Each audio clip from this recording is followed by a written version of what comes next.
오늘은 2026년도 새해 첫 주일입니다. 원래 52번의 주일 예배를 드리게 되는데 이 예배 때마다 이 성령의 기름 부으심으로 예배의 감격과 은혜가 넘쳐나며 하나님의 영광과 임재가 충만함으로 말미암아 영육 안에 또 치유와 회복되는 역사가 있기를 주님의 이름으로 축원합니다. 지난 우리 목요일 새벽에 드린 송구 영신 예배, 우리 믿음의 공동체에게 주신 말씀 이미 우리 추집사님께서 기도 때 언급을 해 주셨습니다만은 두려워 말라 내가 너와 함께하리라 이 말씀인데요. 원래 우리 교회 모든 성도님들이 어떤 상황 가운데서도 하나님이 함께 해 주신다는 이 약속의 말씀을 믿으시고 주께서 주시는 풍성한 은혜와 복을 받았어서 그 복이 넘쳐서 흘러넘쳐서 다른 성도들에게도 풍성함이 나누어지고 뿐만 아니라 불의한 이웃에게도 나눔이 있는 그런 은혜가 충만하여서 그래서 이 한 해는 더 많은 축복과 더 많은 기쁨을 누리시는 그런 한 해가 되시길 바랍니다. 새해 첫 주일에 우리에게 주신 말씀은 예수님의 부활에 관한 그런 말씀인데요. 예수님께서 사망 권세를 깨뜨리시고 다시 사신 이 부활은 모든 것들의 새 출발입니다. 모든 것들의 새 출발인데요. 그리고 부활은 기적 중의 기적이요. 우리들에게는 기쁨 중에 가장 큰 기쁨이며 소망 중에 모든 소망 가운데 가장 큰 소망입니다. 예수님의 부활의 말씀이 1년에 부활절에 한 번만 이렇게 선포되는 것이 아니라 매주일마다 선포되어야 되는 이 말씀인데 원래 첫 주일날 우리에게 주어진 이 본문의 말씀 이것이 바로 예수님의 부활에 관한 내용인데 이것은 분명한 우리에게 주시는 하나님의 메시지 교훈이 있다고 생각되는데요.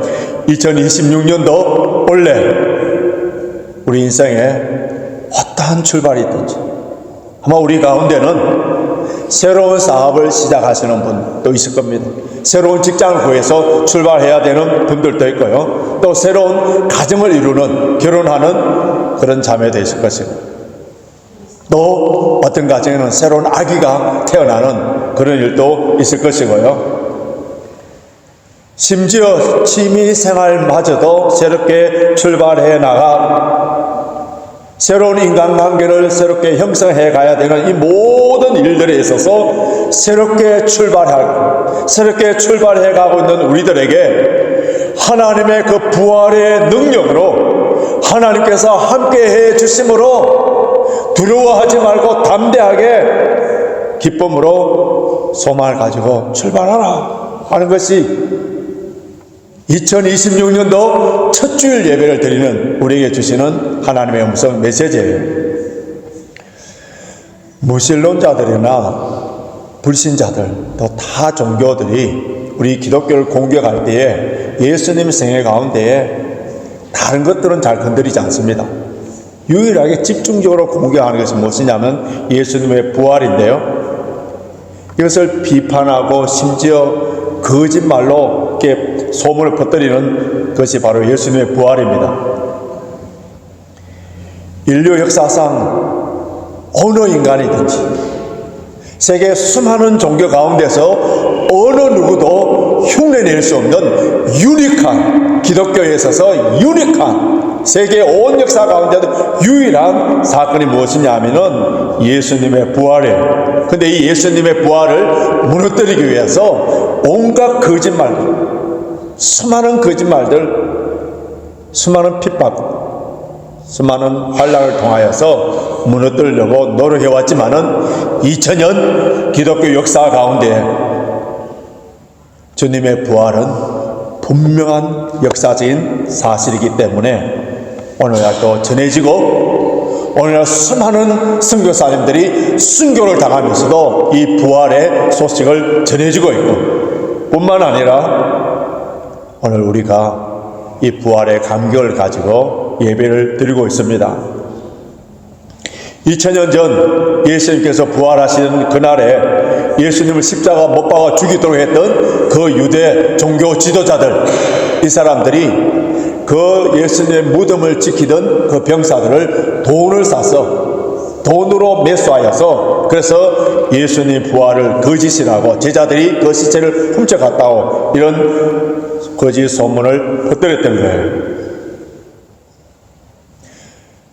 우리가 인생을 살면서 참말을 거짓말로 참말로 꾸며서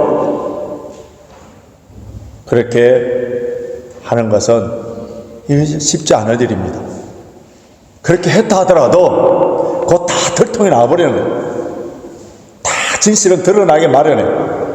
아무리 개인적으로 몇 살 멀리서 소곤소곤 한다 하더라도 결국은 어떻습니까? 다 소문이 다 나버리는 거예요. 그게 사실이에요. 찰스 콜슨이 쓴 러빙 갓이라는 책이 있는데요. 이 책 보면은 찰스는 미국 닉슨 대통령의 워터게이트 사건과 부활의 사건을 이렇게 비교하면서 그렇게 글을 썼는데, 미국에서 그 당시에 집권당 공화당이 이 선거에 승리하기 위해서 민주당의 선거 본부였던 워터게이트 호텔에 도청 장치를 해서 그들의 선거 전략을 다 빼내온 겁니다. 근데 결국은 들켜버린 거예요. 덜통이 나자 그때에 닉슨 대통령과 그 보좌진들, 미국의 최고의 법률가들, 최고의 엘리트들, 최고의 학자들이 다 모여서 이 사건을 은폐하기 위해서, 완전 범죄를 하기 위해서 조작을 했는데, 그런데 불과 18일 만에 그것이 다 들통 나버린 거예요. 서로 말이 맞지 않는 거예요. 그래서 결국은 그 당시에 닉슨 대통령이 대통령에서 내려오고, 그리고 그의 보좌가 특별 고문이었던 찰스 콜슨은 교도소에 갇히게 됩니다. 근데 찰스 콜슨이 교도소에 갇혀서, 감옥에 갇혀서 곰곰이 한번 생각해 봤습니다. 아니, 미국의 최고의 엘리트들, 모든 권력, 모든 시스템을 다 동원하여서 자기들이 완벽하게 꾸몄던 그랬는데 18일 만에 이것이 다 덜통이 나버린다면은, 그렇다면은 예수님의 부활이 이 제자들이 꾸며낸, 오늘 본문에 나오는 것처럼 그들이 시체를 도주해가서 그래서 예수님 부활했다고 이렇게 해서 꾸며낸 이야기라면은 어떻게 2000년 동안 이대로 이어져 올 수 있을까? 미국의 최고의 엘리트들이 꾸며냈지만은 다 들통 나버리는데, 무식한 갈릴리, 무식한 제자들이 꾸며낸 이야기라면은 벌써 다 들통 나버릴 텐데, 이것은 진실이구나. 그리고 예수님의 부활을 증거할 때에 그에 따른 권력과 부귀와 영화가 주어지는 것이 아니라 다 순교였는데, 순교를 당하면서도 이것이 전해지는 것을 보니까 진실이구나. 그래서 교도소에서 부활하신 예수님을 만나고 영접하고, 그런 교도소에서 나와서 교도소 전도를 활발하게 하는 그런 사람이 된 거예요. 왜 2000년 전에 부활하신 예수님의 사건이 꾸며진 사건이 아니라, 거짓말이 아니라 진실입니다. 왜 이것이 진실입니까? 왜 이것에 대한 증거하다가 순교를 다 당하면서까지 그렇게 전해야 됩니까? 사실입니다. 부활하신 예수님을 만났거든요. 그 당시에 제자들은 직접적으로 예수님을 만났고, 오늘은 성령으로 말미암아 저와 여러분들이 예수님을, 부활하신 예수님을 만났기 때문에, 그래서 우리에게 비록 생명에 위협이 온다 하더라도, 어떤 재산상 손실이 온다 하더라도 예수님은 다시 사셨다, 부활하셨다, 그것을 믿고 선포하게 되는 거예요. 이 지난 2000년 동안 이 기독교를 없애기 위해서, 부활의 증거를 허물뜨리기 위해서 온갖 도전들이 다 있었습니다만은 모두가 헛수고였고, 그 수고들이 다 소용이 없었습니다. 여러분, 부활에 대한 가장 확실한 증거, 예수님이 2000년 전에 죽었다가 돌아갔었다 사흘 만에 다시 살아났었다는 그 가장 확실한 증거가 뭐예요? 오늘 우리가 예배드리는 것. 이곳에 레인지파크 교회가 작년에도 있었고 올해도 이 시간에도 있어서 함께 우리가 모여서 예배드리는 것. 예수님의 부활이 거짓이라고 믿지 않는 사람들에게는 예배에 감격이 없습니다. 아무런 감격 없어요. 그냥 종교적으로 오늘 또 형식적으로 나온 것 뿐이지만 예수님의 그 부활을 믿고 오늘 예배 드리신 분들은 이 부활의 감격을 가지고 예배를 드리는 거예요. 교회를 통하여서 예수님의 부활의 소식이 전해지고 새 생명의 역사가 계속 일어납니다. 세상 사람들은 오늘을 일요일이라고 표현합니다. 선데이, 일요일이라고 하는데 우리 그리스도인들은 뭐라 하고 주일. 이 주일은 주님의 날, 다른 말은 주님이 부활하신 날, 이 날을 기억하고 기념하고 또 영광을 돌리기 위해서 우리는 오늘 예배당에 모여서 예배를 드립니다. 2000년 전 안식일이 지나고 안식 후 첫날, 오늘 우리가 표현하는 주일날 새벽 미명에 막달라 마리아와 다른 마리아가 주님의 무덤에 찾아갔습니다. 예수님께서 평소에 제자들에게 다른 사람들에게 또 나사로가 죽었을 때도 하신 말씀처럼 죽었다가 사흘 만에 부활할 것이다 말씀을 하셨지만은 그러나 그들은 주님이 십자가에 돌아가신 후에 부활하신 주님을 만나기 위하여서 그래서 무덤으로 찾아간 것이 아니라 죽으신 시체가 되어 있는 그 주님의 향유를 바르기 위해서 찾아갔습니다. 그 당시에 값비싼 향유를 죽은 시체에 바르는 것은 그 사람에 대한 존경의 표시예요. 그래서 예수님의 존경하는 그런 모습으로 찾아갔습니다. 이 여인들은 참 예수님을 지극히 사랑했어요. 예수님이 살아생전에서도 사랑하셨고 심지어 죽었음에도 불구하고 사랑하는 그 아름다운 마음을 가지고 마지막으로 그들이 할 수 있는 것, 아마 전 재산을 다 모아서 구입했을 거예요. 그 향료를 가지고 예수님께 찾아갔습니다. 그런데 그 무덤을 찾아가면서 큰 걱정이 하나 있었습니다. 예수님의 무덤이 돌로 판 그 무덤이고, 근데 그 예수님의 시체를 넣고 그 돌문이 있는데 그 돌문을 큰 돌로 막아놓은 거예요. 뿐만 아니라 그 돌문을 건드리지 못하도록 인장까지 실까지 다 해놓았기 때문에 아무도 손을 댈 수 없는 곳에, 그런데 예수님을 사랑하는 마음, 존경하는 마음, 마지막으로 예수님의 시체에 향유라도 붓기 위해서 그런 마음을 가지고 그 여인들은 예수님의 무덤에 달려갔습니다. 그런데 그 무거운 발걸음으로 주님의 무덤에 가까이 갔을 때 놀라운 일을 벌어진 거예요. 큰 지진이 일어난 거예요. 그 큰 돌문이 열려졌고 그 돌문 위에 천사가 앉아 있었는데 그 천사의 모습이 번개 같고 옷은 눈같이 빛나는 환한 그런 빛이었어요. 그런데 그 신비롭고 아주 거룩한 모습에, 그래서 그 여인들은 그 앞에 두려워 떨 수밖에 없는 거예요. 뿐만 아니라 그 무덤을 지키고 있던 군사들은 어떻다고요? 떨며 완전히 죽은 사람처럼 되었다는 거예요. 초자연적인 이 현상 앞에 어떤 누구도 두렵지 않고 떨지 않을 사람이 있겠습니까? 천사가 돌문을 굴려놓았는데 그 돌문을 굴려놓은 것은 우리 얼핏 생각하면은 부활하신 예수님이 편하게 잘 나올 수 있도록 그렇게 굴려놓았겠다 생각할 게 아니에요. 이미 부활하신 예수님은 나왔을 거예요. 그 빈 무덤을 제자들과 또 여인들이 볼 수 있도록 돌문을 이미 굴려놓았습니다. 그때 천사가 여인들에게 한 말을 한번 보시기 바랍니다. 자, 5절 6절 보십시오. 5절 6절 우리 같이 했습니다. 시작. 천사가 여자들에게 일러 가라사대 너희는 무서워 말라. 십자가에 못 박히신 예수를 너희가 찾는 줄을 내가 아노라. 그가 여기 계시지 않고 그의 말씀하신 대로 살아났었느니라. 와서 그의 누우셨던 것을 보라. 말씀하신 대로 살아났다는 거예요. 말씀하신 대로.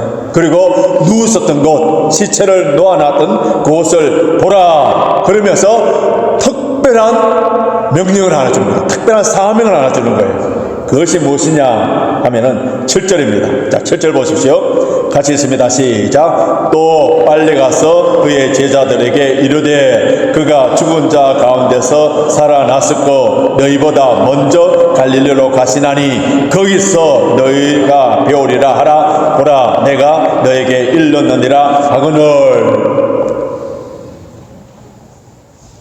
제자들보다 먼저 예수님께서, 부활하신 예수님께서 갈릴리에 가 계시니까 제자들이 거기 와서 부활하신 예수님을 보라는 거예요. 그 말을 듣고, 천사가 전해준 그 말을 듣고 그들이 다가가며 서둘러서 이제 제자들이 모이는 곳에 달려갑니다. 그런데 그 소식을 전하러 가면서 더 놀라운 사건이 발생됐는데 바로 부활하신 예수님을 그들이 만나게 되는 거예요.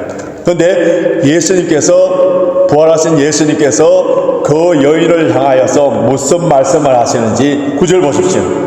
자, 9절 같이 있습니다. 시작. 예수께서 저희를 만나 가라사대 평안하뇨 하시거늘 여자들이 나아가 그 발을 붙잡고 경배하니. 평안하뇨, 우리 성경에서는 평안하뇨 이렇게 했는데 헬라어로 평안이라 말은 에레테. 근데 이 단어를 사용하지 아니하고요, 기쁨이라는 단어 카이레테가 기록된 헬라어 원어는 정확하게 번역하자면 기뻐하라 그런 뜻이에요. 예수님께서는 그 여인을 보자 기뻐하라, 기뻐하라. 이 기뻐하라는 말은 8절에 보시면 큰 기쁨이라는 단어 나오는데 그 같은 단어예요. 예수님이 부활하신 후에 우리에게 주시는 첫 선물이 뭐라고요? 기뻐하라, 기뻐하라. 그때 여인들이 예수님 발을 붙잡고 예수님께 경배하려고 할 때 그때 주님께서 그들에게 주신 말씀이 있습니다. 그 말씀도 아주 특이한데요. 자, 10절 보십시오. 10절 같이 있습니다. 시작. 이에 예수께서 가라사대 무서워 말라. 가서 내 형제들에게 갈릴리로 가라 하라. 거기서 나를 보리라 하시니라. 부활하신 예수님에 대해서 천사가 전해줄 때에 그때 천사가 준 말이 무엇입니까? 갈릴리로 제자들에게 가라 해라. 그 말과 부활하신 예수님을 만난 그 여인들에게 예수님께서 그들에게 준 말씀이 동일해요. 뭡니까? 갈릴리로 가라. 부활하신 예수님을 만나기 위해서, 보기 위해서는 갈릴리로 가라. 천사도 그랬고 부활하신 예수님께서도 갈릴리로 가라 하신 이 말씀을 우리가 잘 이해를 해야만이 부활의 참된 의미를 깨달을 수 있는 거예요. 부활하신 예수님께서 이 땅에 40일 동안 계시다가 이 갈릴리에서 어느 한 산에서 성천하십니다. 성천하시면서 제자들의 땅끝까지 복음을 전하라는 그런 명령을 주시고 모든 족속을 제자를 삼아서 그래서 세례를 주어 분부한 모든 것을 가르쳐 지키게 하라. 그러면서 예루살렘을 떠나지 말고 함께 기도함으로 말미암아 성령을 받으면은 그러면 권능을 입어서 예루살렘과 온 유대와 사마리아 땅까지 복음을 전하게 된다 하는 그런 말씀을 주셨는데, 그렇다면은 땅끝까지 복음을 전하기 위해서는 예루살렘에서 예수님을 만난다. 아니면은 그 당시에 세계의 심장이라는 로마에서 예수님을 만나야 될 텐데 왜 하필이면 예수님이 부활하신 후에 그 조만한 어촌 갈릴리에서 천사도 이야기하고 부활하신 예수님께서도 언급하고 왜 하필이면은 갈릴리를 고집하면서 갈릴리에서 만나자고 하시는가? 그 이유가 무엇인가를 우리 생각해야 되는데요. 제자들에게 갈릴리에서 만나자는 말씀은 처음으로 다시 돌아가자. 갈릴리는 예수님과 제자들의 고향이에요. 복음이 처음 시작된 곳이었고, 제자들 불러서 훈련시킨 곳이었고, 예수님께서 제자들에게 사람 낚는 어부가 되라 하셨을 때도 그 갈릴리에 예수님께서는 회당을 두루 다니시면서 복음을 전했었던, 그리고 수많은 환자들을 고치시고 수많은 기적을 행하셨던 곳이 갈릴리에, 공생의 3년 동안에 예루살렘에 절기를 지키기 위해서 올라가신, 세 분 올라가신 것 외에는 모든 사역들이 주로 갈릴리 지방에서 이루어졌었습니다. 제자들이 예수님을 처음 만난 곳이 갈릴리였고, 예수님으로부터 부르심을 받은 곳이 그 갈릴리였고, 그들의 인생의 새 출발한 곳이 바로 갈릴리예요. 그러나 예수님께서 십자가에 돌아가심으로 말미암아 예수님을 열심히 따라다녔던 그 제자들의 꿈과 야망 산산이 부서지고 말았어요. 예수님께서는 정치적으로 민족적으로 왕이 되셔서 부귀영화를 누리고 권력을 쥐게 되면 그들은 우편에 좌편에 그 혜택을 받아서 높은 자리에서 편하게 살 줄 알고 열심히 따라다니면서 예수님께 모든 충성 맹세를 다하고, 다른 사람은 다 버릴지라도 우리는 예수를 버리지 않겠다, 죽는 데까지 따라가겠다라고 충성 맹세까지 했었어요. 열정도 보여주셨습니다. 그런데 예수님이 체포되셔서 큰 기적과 능력을 통하여서 로마 군대를 물리치고 그렇게 정권을 다 질 줄 알았는데 아주 무기력하게 그냥 백성 중에 한 사람처럼 십자가에 거의 하시는 말씀이 엘리 라마 사박다니, 하나님 어찌하여 나를 버리십니까 하면서 그냥 십자가에 돌아가 버렸습니다. 제자들의 기대와 소망이 다 깨져버려요. 그래서 그들은 뿔뿔이 다 헤어져 버리고, 그들도 십자가에 처형될까 싶어 도망가서 들어와서 숨어 있었습니다. 두려움과 공포에 가득 찬 패배자의 삶이 되어버린 거예요. 그런데 예수님께서 십자가에 돌아가신 후에 사흘 만에 부활하신 후에 가장 먼저 하신 것이 제사장을 만난, 로마의 황제를 만나기, 그런 곳에 가신 것이 아니라 가장 먼저 만나시기를 원하시는 것이 제자들이었고, 그 제자들을 만나기 위해서 그 갈릴리에서 다시 제자들을 만나기를 원했습니다. 다시 시작하자는 거예요. 제자들에게 다시 원점으로 새롭게 출발하자는 거예요. 예수님을 배신하고 도망가 버렸던 제자들을 만나기 원하셨던 예수님께서는 그들을 만나서, 성경을 보시면 너희들 어떻게 그럴 수가 있느냐, 그들의 실수와 가오를 책망하며 그 제자들의 자격을 다 박탈해버린 것이 아니에요. 예수님께서는 이미 그들 다 용서하셨고, 부활하신 예수님께서 이 땅에 40일 동안 계시면서 제자들에게 여러 번 나타나셨지만은 단 한 번도 그들의 실수와 가오를 책망하거나 꾸짖은 적이 없어요. 그들의 나약함, 비급함, 그들의 허점, 그들의 무능함, 그들의 배신, 예수님께서는 다 알고 계셨고, 부활하신 예수님께서 그들에게 성령으로 말미암아 능력을 주셔서 위대한 사도로 세우고자 하시는 주님의 계획이 다 있었습니다. 오늘 이 시간 2026년도 1월 첫째 주일 예배를 맞이하여서 부활하신 예수님께 예배를 드리고 있는 우리들을 향하여 주님의 음성은 갈릴리에서 만나자. 갈릴리에서 만나자. 이전 것은 지나가시니 보라 새 것이 되었도다 말씀하시면서 저와 여러분들의 갈릴리가 어디입니까? 그곳에서 새로운 은혜와 축복과 사명을 주시겠다는데 지금까지 2025년까지 오늘까지 살아오는 우리의 죄악과 잘못과 상처와 아픔과 실패, 그곳에서 주님께서 새롭게 시작하도록 해주신다. 그래서 주님께서 우리 송구 영신 예배 때 뭐라고 한다고요? 두려워 말라 내가 너와 함께함이라. 두려워 말라 내가 너와 함께함이라. 여러분, 나의 갈릴리가 어디예요? 나의 갈릴리는 다름 아니라 나의 삶의 지금 이곳 현장터예요.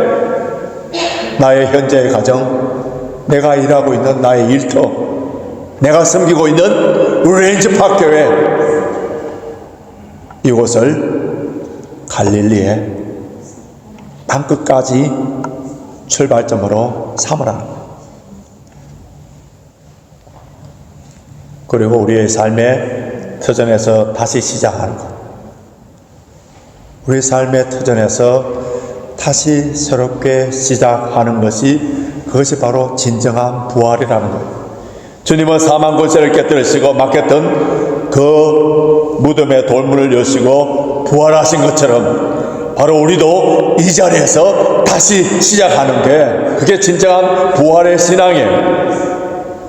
저와 여러분들이 교회에 열심히 출석하고 성경 구절들 달달달 외우고 많이 기도를 하고 많은 헌금을 하고 교회에 많은 봉사를 한다 하더라도 예수 그리스도의 부활을 믿지 않는다면, 예수 그리스도의 부활의 능력을 믿지 않는다면 그런 종교 행위에 불과하고 구원과 아무런 상관이 없습니다. 예수님의 부활을 믿습니까? 그렇다면 부활의 능력이 우리 삶 속에 나타나기를 원하십니까? 그렇다면 나의 갈릴리, 나의 가장 친숙한 곳에서 새 출발의 모습들이 드러나야 됩니다. 능력으로 드러나야 된다는 거예요. 우리의 갈릴리는 첫 번째로 우리의 가정입니다. 여러분, 가정에서는 외식을 할 수 있는 가면을 절대로 쓸 수 없습니다. 가정에서 모든 것이 진실하게 편하게 다 드러날 수밖에 없는 거예요. 가족에게 함부로 대하면서 타인들을 사랑한다, 다 외식이에요.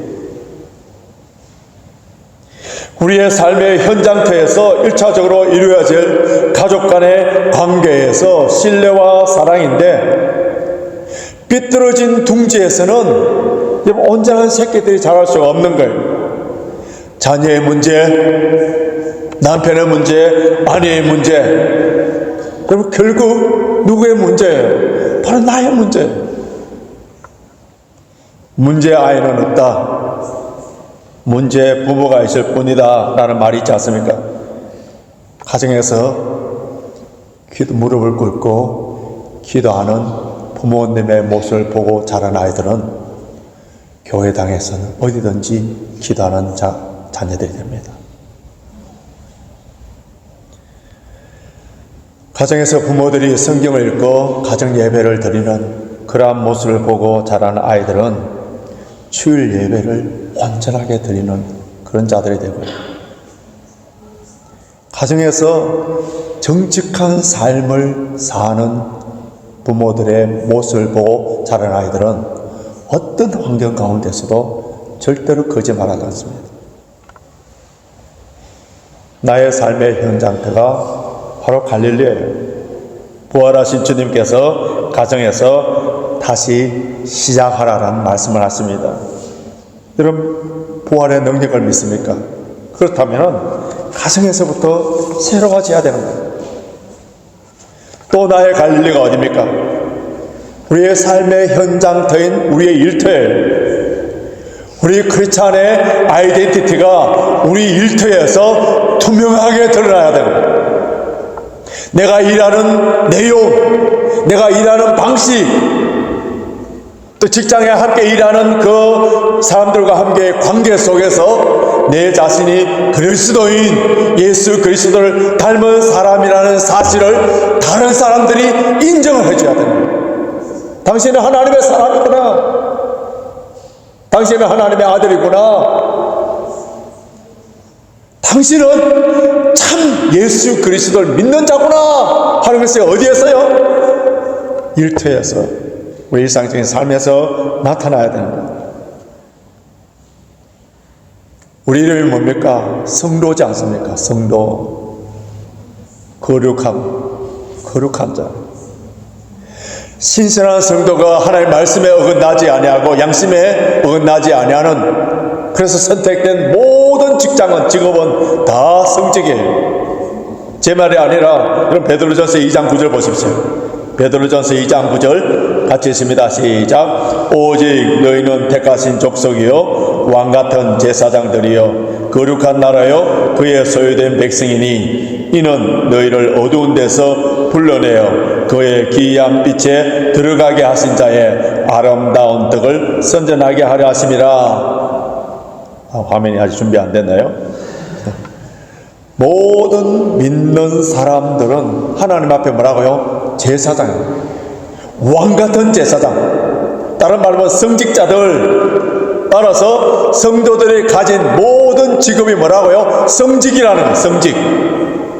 그런데 이 직업을 통해서 우리가 분명히 해야 되는 거예요. 모든 직업, 모든 일을 주신 그 이유가 무엇이냐 하면은 우리를 어두운 데서 불러내어 그의 기이한 빛에 들어가게 하신 자의 아름다운 덕을 선전하게 하려 함이라. 비록 직장생활에서 사업대에서 많은 수입이 없다 하더라도 그 직장터를 통해서 하나님의 이름이, 부활하신 예수 그리스도의 이름이 나를 통해서 드러나게 되는 사람은 그 직장 속에서 성공한 사람입니다.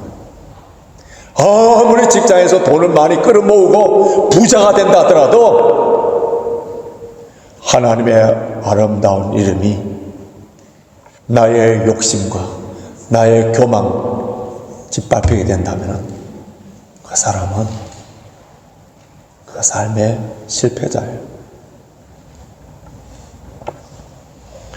부활하신 예수님께서 우리를 이곳 런던에서 우리의 가정과 일터에서 우리의 갈릴리로 삼으라 하십니다. 이곳에서 내 삶을 새롭게 출발하라는 거예요. 지난날에 어떤 실패와 좌절과 상처와 아픔이 있다 하더라도 주님은 다시 시작하기를 원하시는 거예요. 왜냐하면 부활하신 능력의 하나님께서 제자들에게 다시 시작하도록 하셔서 그에게 능력을 주셔서 위대한 사도로 만들어 주신 같이 부활하신 주님께서 우리에게 그 부활의 능력으로 함께 해주시기 때문에 두려워 말라, 내가 너와 함께 함이라. 그 약속을 믿고 우리 믿음으로 전진해 나가야 됩니다. 우리가 다시 일어날 때에 주님의 부활의 능력이 이미 우리는 동참한 자들이 됩니다. 사망 권세를 꺾으시고 어둠과 죽음의 문을 활짝 여신 부활하신 주님께서 오늘 이 시간 우리 삶의 현장터에서 이곳 갈릴리에 찾아오셔서 다시 시작하기를 원하시는 거예요. 우리 가정과 일터에서 이 부활의 능력으로 새 출발하여서 어떤 상황 속에서도 부활하신 주님을 믿는 그 성도라면은 실망하지 않습니다. 좌절하지 않아요. 포기하지 않습니다. 그 대신에 부활하신 주님께서 여인들에게 기뻐하라 하신 것처럼 사도 바울과 동일하게 항상 기뻐하고 범사에 감사하며 주를 찬양하면서 모든 것이 합력하여 선으로 인도하실 주님을 의지하고 하루하루 새롭게 사는 그 모습이 바로 예수님의 부활에 정인된 삶이에요. 그렇기 때문에 성도들은 7번 넘어질지라도 흔들리는 자들이 아니에요. 다시 일어서는 거예요. 부활의 능력을 믿고. 작년에 2025년 동안에 여기까지 오면서 어떤 실패를 경험했던, 어떤 좌절이 있던, 어떤 아픔이 있던 주님께서는 그를 묻지 아니하시고 나의 갈릴리에서 새롭게 출발하도록 인도하십니다. 아무런 능력도 주시지 아니하고 복도 주시지 아니하고 그냥 내던져 주시면서 한번 해봐라, 그게 아니고요. 두려워 말라, 내가 너와 함께합니다. 그 주님의 부활의 능력을 믿고 나갈 때에 우리는 힘차게 전진해 나갈 수 있습니다. 예수님의 부활의 소식을 부활절 1년에 한 번만 듣는 것이 아니라 우리는 매주일마다 예배하면서 매일매일 부활의 능력을 받아서 원래는 우리의 갈릴리에서 어떤 일을 만나도 어떤 일을 계획 세워도 절대로 두려워하지 마시고 담대하게 전진하여서 부활의 능력으로 우리 가정에서, 직장에서, 사업지에서, 학업에서 모든 면에 있어서 승리하시는 저와 여러분이 되시길 주님의 이름으로 축원합니다.